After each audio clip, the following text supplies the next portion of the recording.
Beleza pura, povão vascaíno, que bom ter você de volta aqui no meu canal, que a cada dia cresce graças ao seu like. Meu muito obrigado, não deixe de colocar o seu joinha aí. Completei 15 dias falando de Vasco e ontem eu tive o vídeo mais visto durante todo esse período, que mostra que o canal está crescendo e que vocês estão curtindo aí o conteúdo. Muito obrigado. Se inscreva no canal.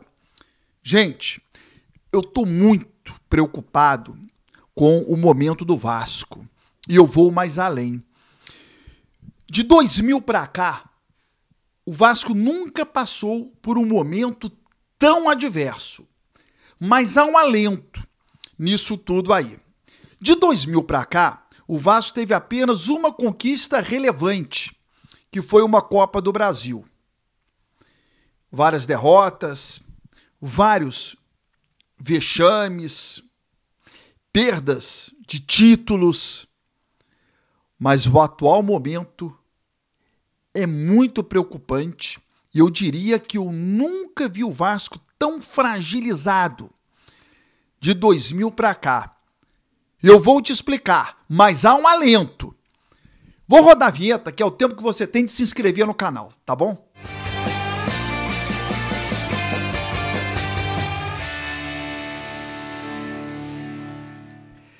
Vinheta rodada. Você já se inscreveu? Ainda não? Se inscreva, deixa o seu like. Gente, eu já vi de 2000 para cá, eu tô sempre fazendo esse recorte. De 2000 para cá, eu já vi o Vasco com um time ruim, mas com um bom técnico. Técnico ruim, mas um bom time. Time jogando mal, mas com uma boa pontuação na tabela de classificação. Time ruim, mas com comando. Sem comando, mas time bom. Vi de tudo. E você também, torcedor. Mas o atual momento do Vasco, ele, na minha avaliação, quero saber a sua, deixa aí nos comentários. Nesse momento, o Vasco não tem time, o Vasco não tem pontuação na tabela de classificação do Campeonato Brasileiro, o Vasco não tem técnico, o Vasco não tem comando. Nesse momento, o Vasco não tem nada. Então, é um momento muito frágil, momento dificílimo.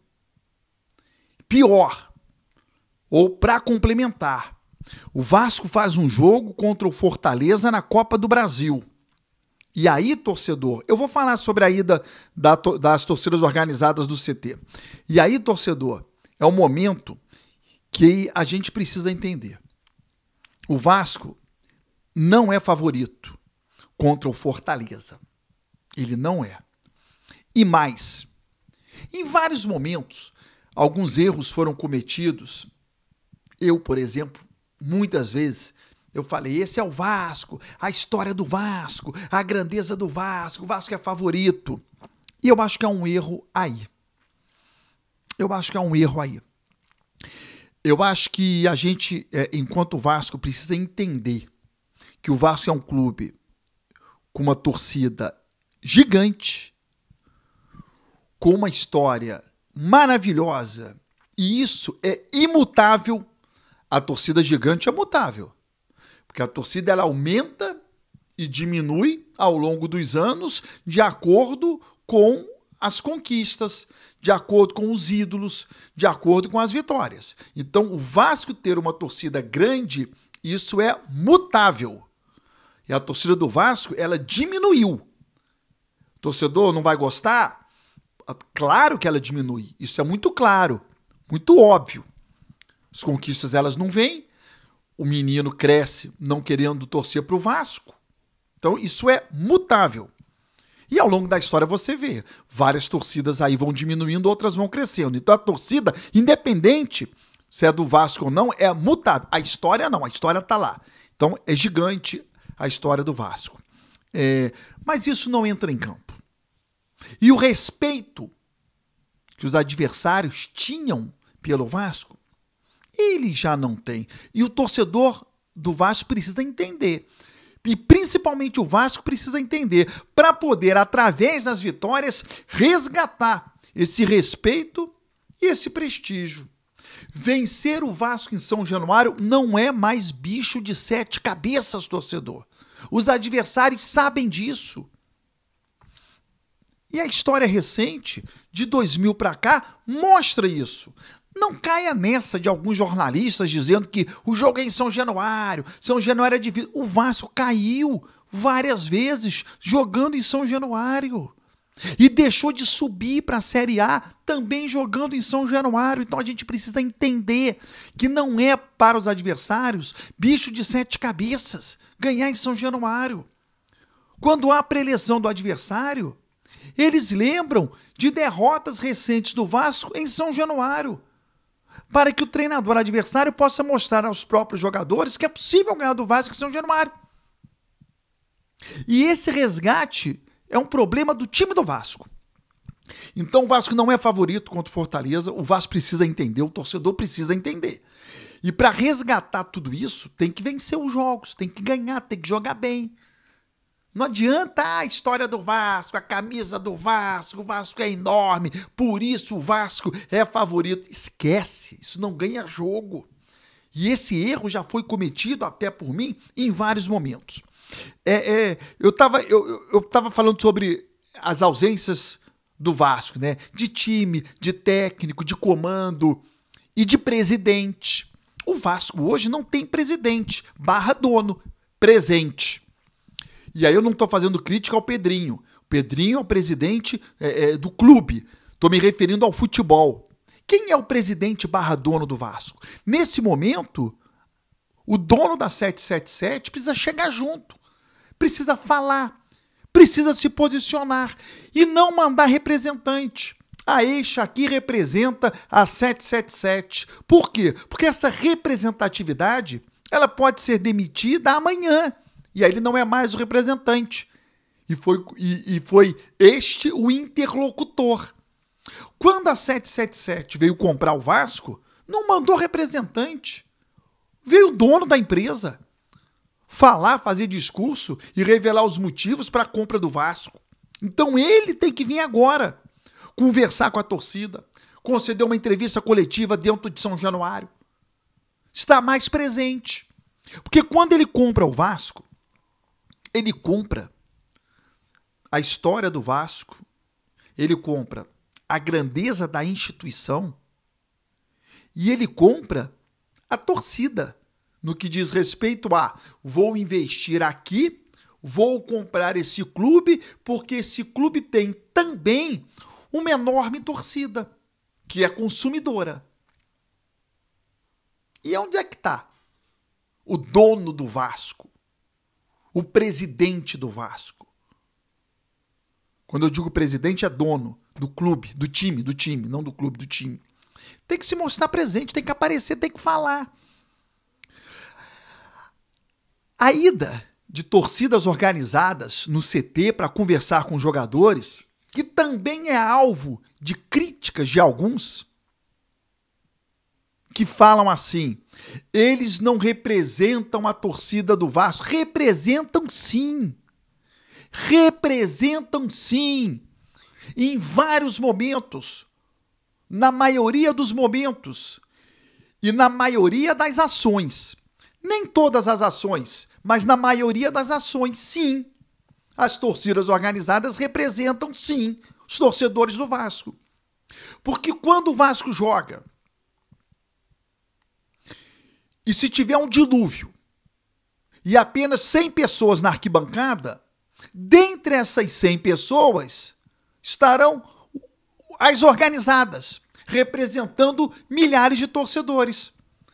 Quando o Vasco vai jogar no Japão, ou se o jogo for em Singapura, ou nos Estados Unidos, você pode ter convicção de que lá estará representante da torcida organizada, que vai estar representando o quê? a torcida do Vasco como um todo. Ah, ela não me representa. Tá bom que alguém vai dizer que não representa, mas eu tô dizendo a maioria. Ela é representante.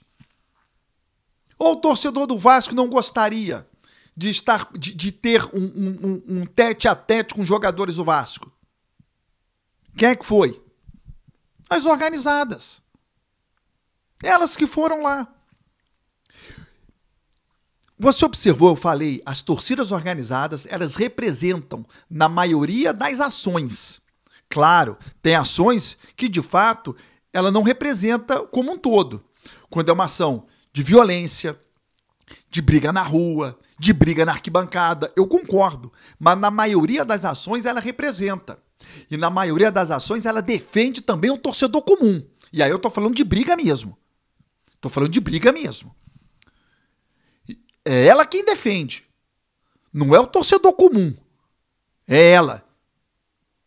Então, há que se também respeitar e defender algumas ações das organizadas. E ontem eu defendo o que ela fez.